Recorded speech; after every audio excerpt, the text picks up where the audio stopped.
transmission.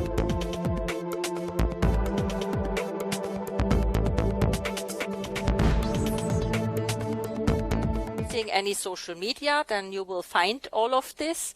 And we have also an app where we put all our new documents, the risk assessments and also technical documents. And we have a specific folder there now for the novel coronavirus. So all the documents that you find on our website, you can also have all in one folder in this app. So of course, we are not working by ourselves. Mainly we work with WHO Euro, with the Commission, and there in particular with DG Santé, but then also with Centers for Disease Prevention and Control around the world. So we work with the China CDC. That was very helpful, especially at the beginning, to get first-hand information. We work with the US CDC, the Public Health Agency in Canada, and with the Africa CDC. And that is basically sort of a word cloud when you look through our legal documents, the legal basis, and you see respiratory threats to human health, scientific opinions, pandemic, early warning is very, very important for our work. I will now hand over, can I just seamlessly do this, to my colleague Josep Jansa, who will tell you more about the actual data. And then I'm happy to take your questions. Thank you.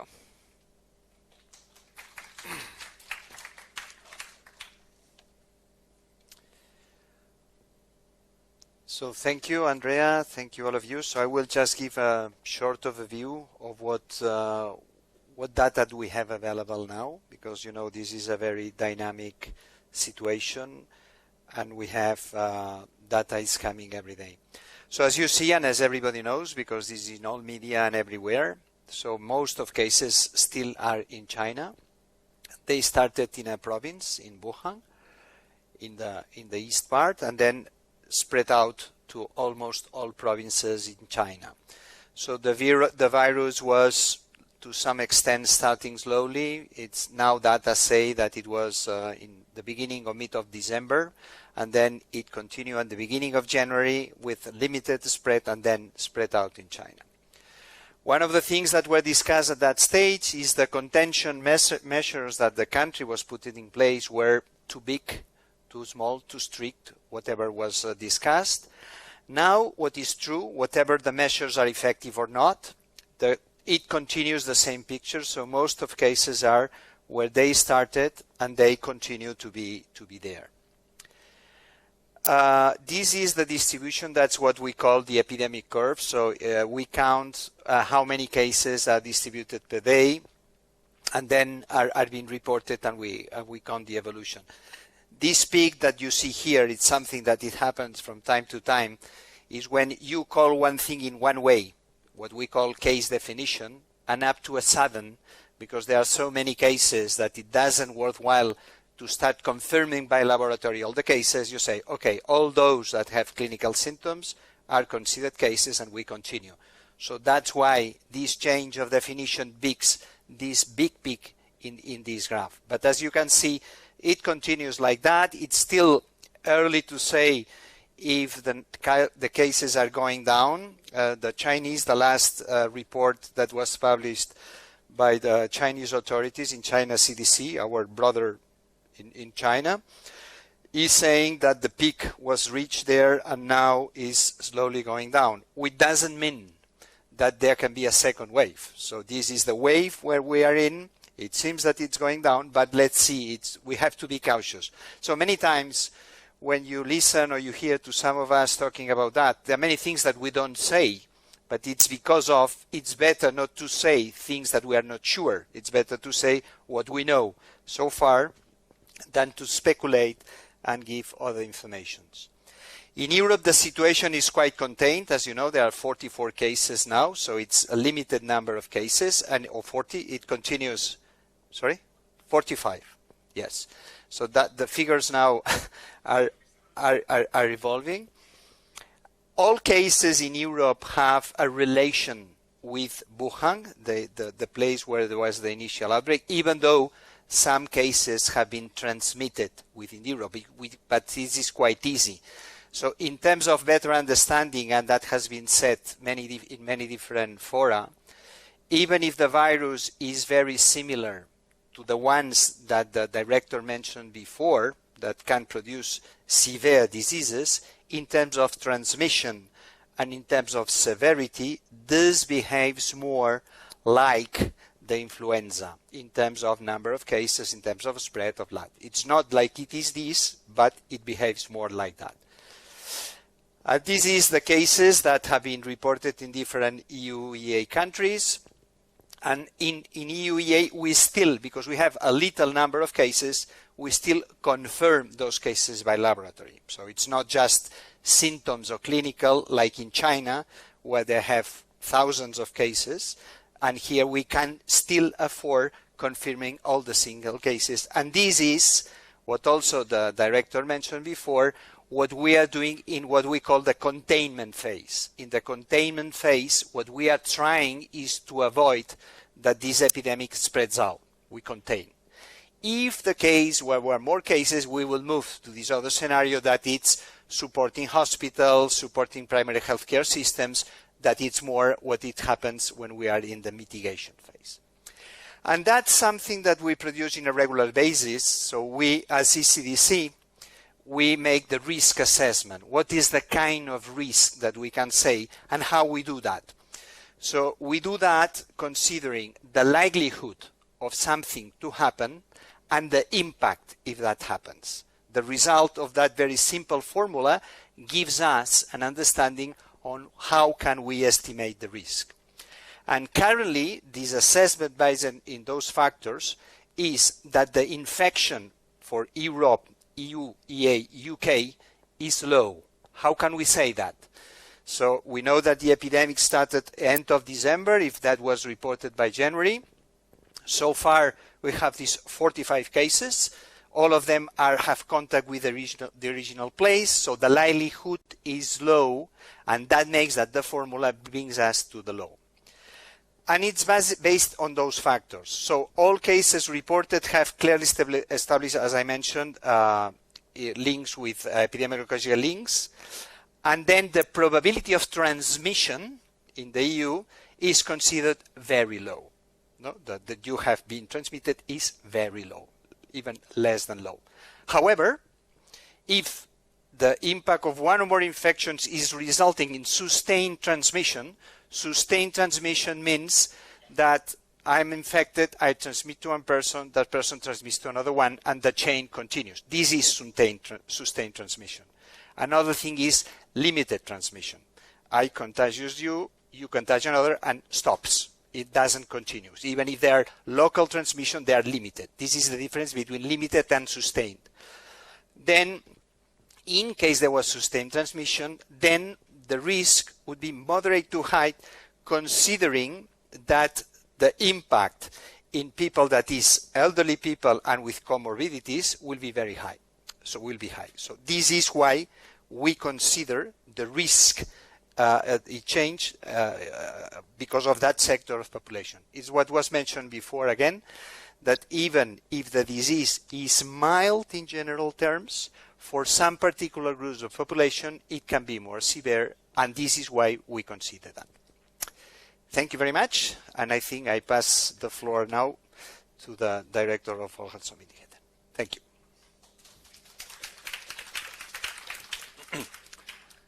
Thank you very much for inviting me. I'm glad to be here. I'll say a few words, perhaps not so much on the Swedish situation, but more about how we work from a Swedish perspective towards Europe and the world. I'm heading the Swedish Public Health Agency. We're an agency of about 520 people.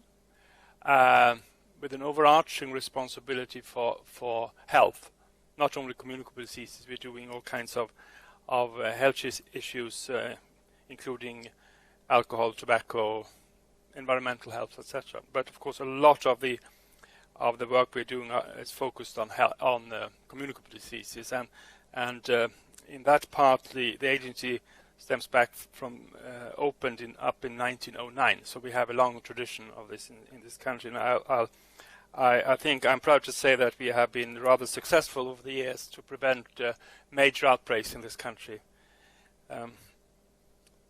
Let me also roll back this discussion in time a little bit to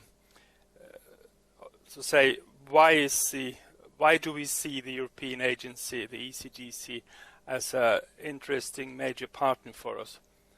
It was opened here getting towards 20 years ago now, 15 maybe, yes. But we started discussions at least more than 20 years ago. I was employed in Brussels or in Luxembourg for that time, so I've been around for many years.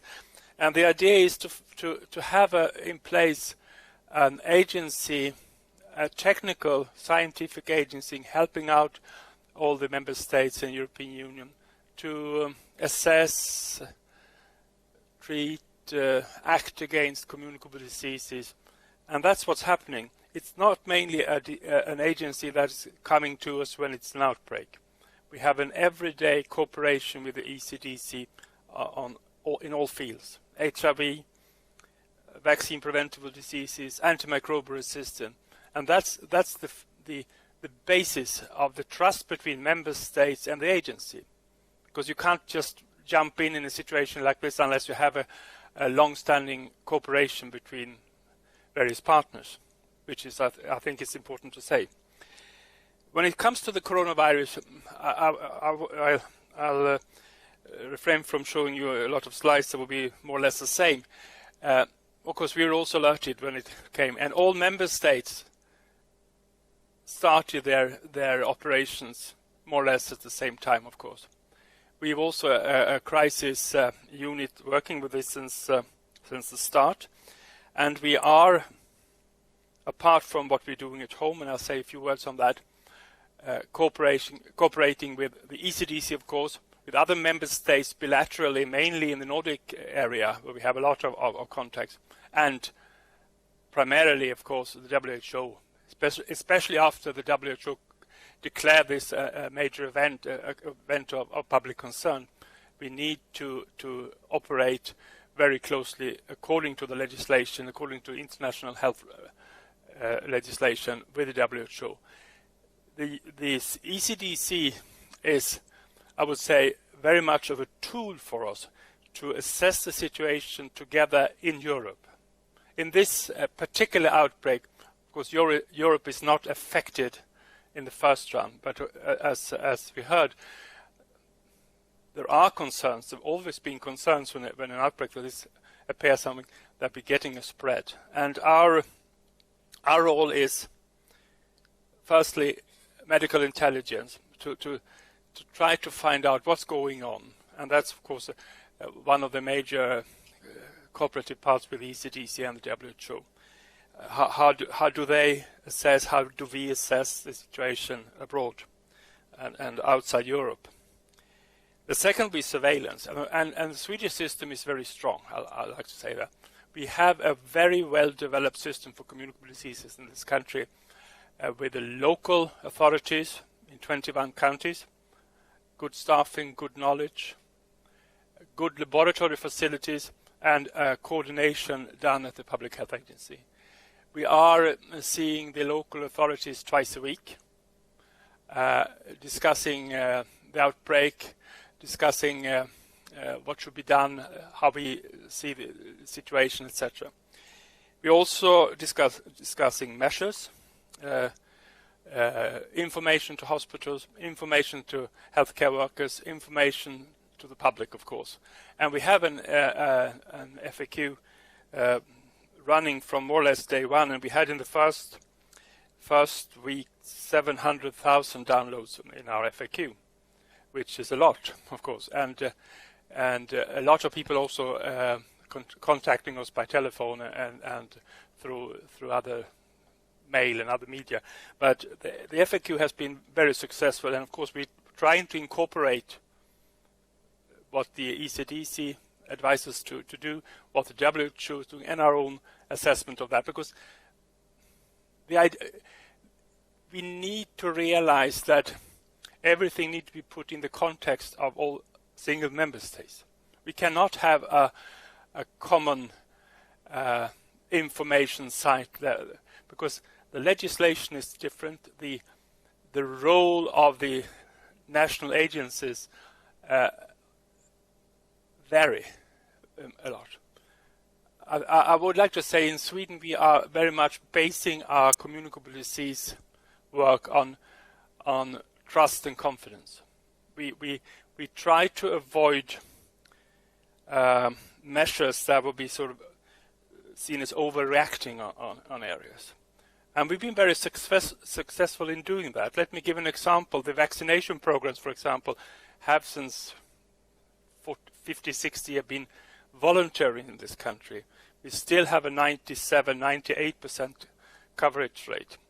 In other countries with compulsory vaccination, they are down 70, 75%. So I mean, it's not only a matter about legislation force, it's much more a matter about trust and confidence. As I said, we are very much in line with the ECDC, and we also meet the ECDC. We have 2 days of scientific discussions now ending today, where all the member states are here in Stockholm to discuss with the agency how they see the problems, what are the needs, etc. And that's very fruitful. And in between, of course, we have a lot of contact with the ECDC. So we are very pleased, not only that the ECDC is here in Stockholm, because we shouldn't really formally benefit from that more than other countries. To some extent we do, because it's nice to meet people and get, but formally we have the same exchange, of course, of ideas and of information as all countries have. But of course it's always an advantage. The disadvantage I see is they sometimes recruit my staff, and that's something we have to live with. But by and large, this is the way, and we are. I would say we, from the Swedish side, are very pleased with how things have been operating in the ECDC and on the European level. Thank you very much. Oops, so you can actually stay, and I'll invite Andrea and Josef as well. I think, yes, that we can open up the floor for any questions or comments you might have on this. Yes, I think there's a microphone coming. Yes, there it is. Hello, thank you for a very cognate and succinct presentation. I would like to ask a question whether categorizing COVID-19 as a respiratory disease is covering the whole picture. And the reason is that according to some papers, that somewhere between 10 and 15% of the patients present with gastrointestinal symptoms before they present with any respiratory symptoms. And this suggests that possibly there is another route of contagion. And how does people look at the question of tracking infected individuals, uses of public sanity facilities, etc.? Should I? Okay. It's indeed true that a small percentage of infected people are presenting with gastrointestinal symptoms, diarrhea, stomachache, so forth. So it is a possibility. We don't know yet how much this really plays a role in the transmission. So that is one of the things that are currently looked at, but we have not yet good data on this. From what we see in the transmission chains that are ongoing, that is more reflecting a respiratory, a droplet a transmission. But it's very clear this is something that will needs to be looked at. It was also during SARS actually a big event where it was the fecal transmission, actually the aerosolization of feces in a defect sewage system in a house and so forth. But I mean, so the potential is there, but we don't know yet how big it is. And to add that, I think also we have other diseases that are commonly called respiratory diseases, like influenza, that sometimes also present also with gastrointestinal symptoms. So when we name a disease that is respiratory transmitted, in general terms, that it's the main route of transmission according to the widespread and according to the way it is transmitted. And at the same time, we see two patterns. So at the beginning, there was one pattern with a common source.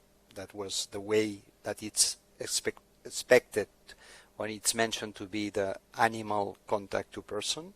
And then afterwards, it continues the human-to-human transmission, where the main route, probably it's not only, but the main route is respiratory. And just in case you would like to know, the animal reservoir isn't detected yet. So we don't know yet from which animals it actually might have originated. It's more likely that it's bats. But I mean, it's not sure. Bats, you know, the Fledermaus. yeah, Fledermaus. Fledermaus, yeah. And do we have any more questions? Otherwise, I have one question in the meantime while you're... Yes? Yes, please. Yeah, of course. Jag undrar varför i andra länder man isolerar människorna som kommer från Kina. Man isolerar dem i 2 veckor. Och här i Sverige man gör det frivilligt om de vill isolera sig. Jag undrar varför.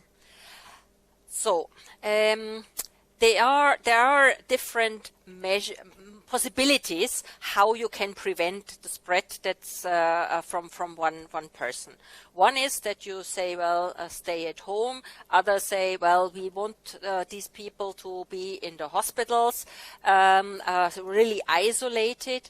And so we are the ones giving the options, saying you can do this, you can do this. Of course, it has another, how should I say, social and also, well, economical dimension, whether you isolate someone at home or in a hospital. So it is a matter of the member states, and this is why I highlighted that in the end it's the national or often even the local authorities that decide how they implement this, depending on the resources that they have available. But it has, of course, like for you, also given rise to questions in other people. And this has been recognized by the health authorities of the countries. So as one of the outcomes in last week's Health Council, in the council conclusions that were published, it was very clearly said that countries should strive to have a more aligned approach to how for instance, contact persons are treated. I'd like to comment on that as well. It's not entirely true that it differs very much. I mean, if you look at the situation, in the situation where people have been contained or are put in quarantine, it's mainly those people evacuated at a later stage that in some countries were put in quarantine. The other people coming into a lot of member states before that event also having been in the same area, they were not put in quarantine. I mean, the risk... I would regard this more of a political issue than really a communicable disease issue. For example, the German situation is very interesting because where they had a real outbreak in Munich, in Bavaria, they've not contained people more than home containment as we've been doing in Sweden. But the people flown in under sort of from the evacuation, they were put in quarantine. So I mean, I would guess it's more of a show-off sometimes really. We are very convinced that the system of voluntary containment, a system of trust, people are well informed, etc., is the way forward. It's very unlikely that you get people to come to the health sector with symptoms coming from China if they know that what will happen to me and my family is we're going to put in 2 weeks of containment regardless of what's happening, rather than getting advice, taking responsibility. That's the way we are working, at least in this part of Europe, and I think it has been successful, and we try to stick to that. Quarantine is something they should use in very special cases, but there are high risk, dangerous diseases, and that they are unlikely that people will listen to advice otherwise. I would be very firm on that. But it should just emphasize it's up to each member state to choose what way they want to go. There's no common EU legislation or competence. So it's like Andreas said, ECDC makes risk assessments, can put options, but then it's up to each member state to decide how they want to implement it. So there's no right and wrong or nothing you should do. It's up to each member state to choose. Do we have... Here we have another microphone. Thank you. What is the capacity for the testing? How many samples would be possible to test in 24 hours in Sweden today? Okay. I think we have high. I know we have high capacity. We have so far in our laboratory tested close to 200 people. 170, 180, we're getting to 200. Now we're putting up the test also in other 5 or 6 places in the university laboratories, starting with Gothenburg this week and Stockholm, etc. So I mean, I don't think there's a lack of testing capacity in our country. I can't answer for other countries. We are usually helping out other countries in this part of the world with the other rare diseases. So if that happens, I think we've also capacity to help out our neighboring countries. But it's rather tens than hundreds a day with the methods you have today. Scaling it up to 7 laboratories, I would say we're close to hundreds now. And I mean, the laboratory survey that we did, that sort of the status is mid-February, said that we in Europe, all over Europe, we could test over 8,000 samples per week. So, and that was still not counting those countries that are still scaling up. So I think lab capacity for me would not be an issue right now. No, I don't think so. Yes, we have another question here. Here, around the pillar. Hello, thank you very much for very interesting data. And I would like to ask about healthcare-associated infections part in this group of patients. How many is known as patients' healthcare-associated infections? And also to part, especially between staff, how many staff was infected and died? That question I give to Josep, because I know that there were hospital outbreaks, and I know there were hospital or healthcare workers infected, and also among the dead. Yes, in these kind of situations, as you know, there are always healthcare workers affected. So the numbers that are being dealt so far in China is 1,700. So there are particular analyses that has been done in this regard. And then also the case fatality of those cases, that is very low. So it's even lower than 2. It's less than 1. So which means that there is, even if there are cases, those cases are recovered, and there is not a major concern of that, because as I mentioned before, it is something that is expected, even if some measures are taken.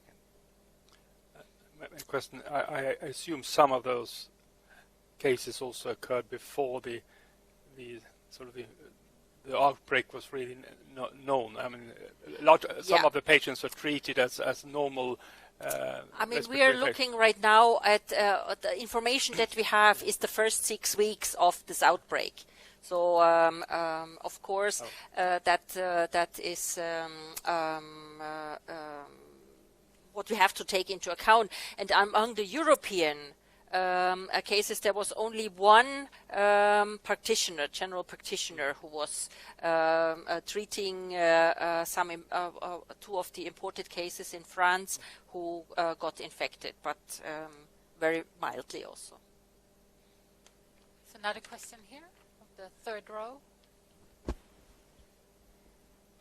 Thank you. I would like to shift to another field, maybe, which is the field of treatment, patient treatment. And it has been reported that convalescent serum has shown some efficacy in treatment in China. And for this reason, I'm wondering if there are any directives about how to sample convalescent serum in Europe and how to distribute it in case it could be effective in patient treatment. So you perhaps have a contingency plan for that aspect. I mean, regarding treatment, right now there is no, how can I say, confirmed treatment, specific treatment for the disease. So all the treatments that we're talking about is symptomatic, so looking at the symptoms. However, as you say, there are actually in all parts of the world where there are cases, of course, specifically in China, trials with existing antiviral drugs and other approaches. But there is no directive yet as to which one is the one that you should pursue. So they're all in a testing stage. I know that within Europe we have a consortium that looks that can organize clinical trials. So that is right now being set up so that it can be activated. Because I mean, right now we actually don't have so many cases in Europe that we can conduct the trial. And even though if there is no, as Andrea mentioned, a specific directive for that, there is an EU directive on substance of human origin that it's considered for those kind of situations. So even there is nothing specific for that regarding to treatment. For whatever kind of cells, blood and tissues, there are directives on how those products have to be dealt and which rules have to be followed. But what you mentioned is the safety of these products, but that was not the question I understood. It was more using the serum as for the therapy. Yeah. So. Could I have a follow-up question there? Because we read a week or two ago about vaccination and that British researchers were on the verge or were to find a vaccination for this. Is that something we have more information about? No, I don't. And what I have been saying all the time is that maybe we should also, since it seems that the groups that are most vulnerable for this virus are similar to those that are vulnerable for influenza or strep pneumoniae, that is really the time now also to that these groups where there's a recommendation to be vaccinated for influenza and strep pneumoniae, that they should get this vaccine, because right now we are still in towards the peak of the influenza season. So I think that we should also take into account to minimize the impact as much as possible. We have another question here on row 5 over there. Sophia, I think you're the closest.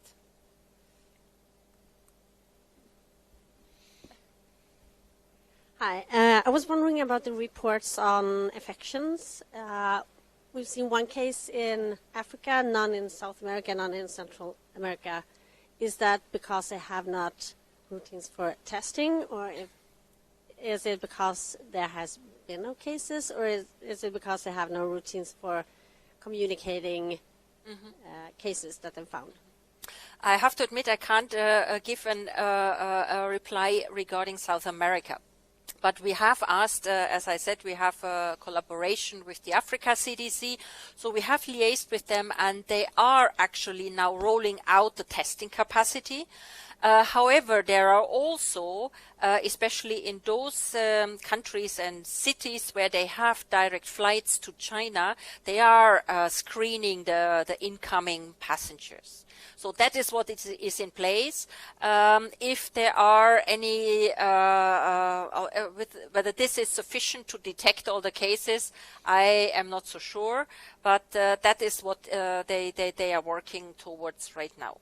I can also add, we are also having a lot of contacts with, especially the African, many African countries. And I was last week in Kinshasa, just to discuss these matters, and also to Brazzaville, to the WHO regional office. And I was positively surprised that they have a very good idea of syndrome surveillance, and they're putting in place whatever they can. It's totally right what Andreas says. There is a lack of capacity for laboratory testing, but at least I would say they would be able to detect an outbreak at this stage. Probably not single cases, but they are, and especially the regional office are putting a lot of effort into this. And also, of course, they're still struggling with the Ebola outbreak in Eastern Congo. So, I mean, in their perspective, this is probably not the top priority when it comes to surveillance, but they are experienced in that field these days.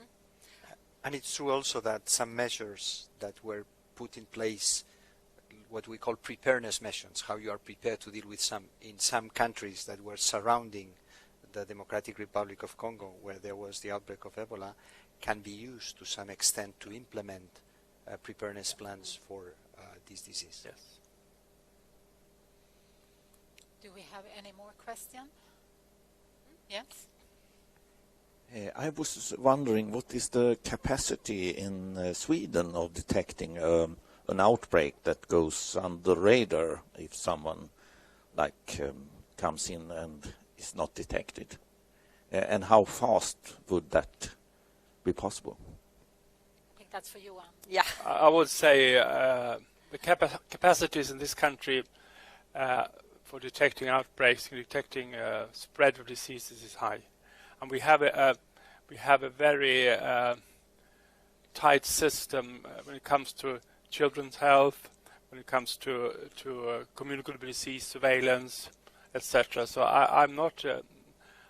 We haven't seen. I wouldn't say we've never seen, but we haven't seen major outbreak that we can't detect very, very rapidly in the Swedish system, because the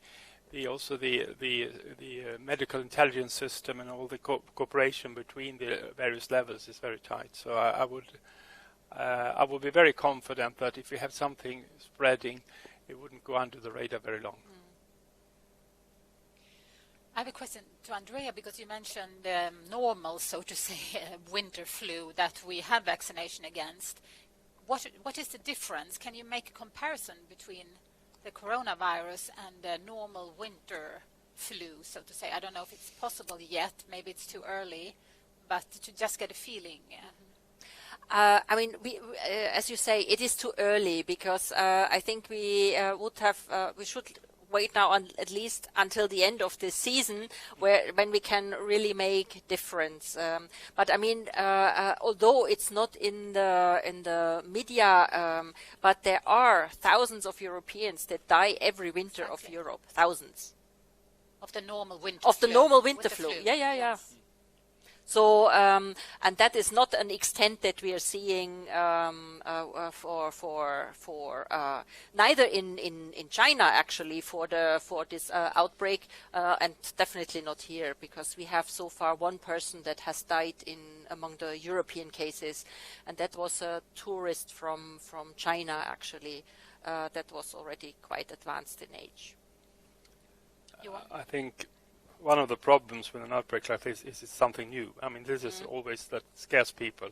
But the more we get to know it, as you mentioned, the less problematic it is. Of course, it starts with these serious cases, and the more cases we collect, we see that about 80% are mild cases. I mean, and we need, yes, I see we need to compare it with a lot of other problems in health, communicable diseases and non-communicable diseases, and to that respect is so far not a major problem. But of course, the problematic is that we don't yet know what is going to happen from this when it comes to spreading, even if it seems to be a little bit contained, but I mean, that is why we're monitoring, because, I mean, there's not daily, but very frequently is now new information coming out from, overview of clinical cohorts and so forth.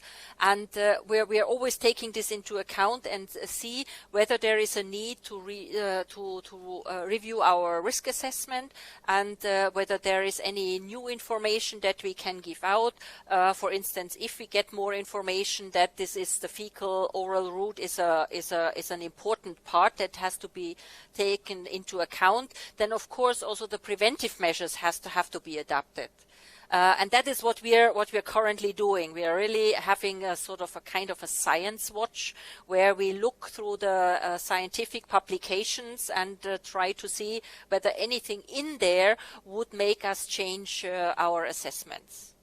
And that's the only thing that you can do at this stage. And until we have the firm the information on certain parameters, we can only try to do an analogy to known viruses.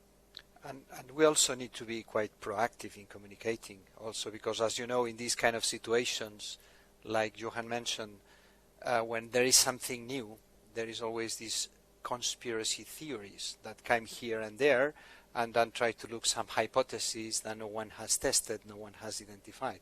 So that's why the responsible of public health need to communicate what we know, to say what we don't know, and to say what information do we have. So we're putting that in the right way and the right time, I think prevents of some information that is not accurate and it's not even useful for the population in general. So, do we have a last question? Otherwise, I think we are starting to run out of time. I don't see that. Then I think it's in this era of fake news, I think it's extremely valuable to have two agencies here, the ECDC and Folkhälsomyndigheten, to give us the facts. I think I at least feel a lot more informed than before. So a big thank you to you and to the audience for coming.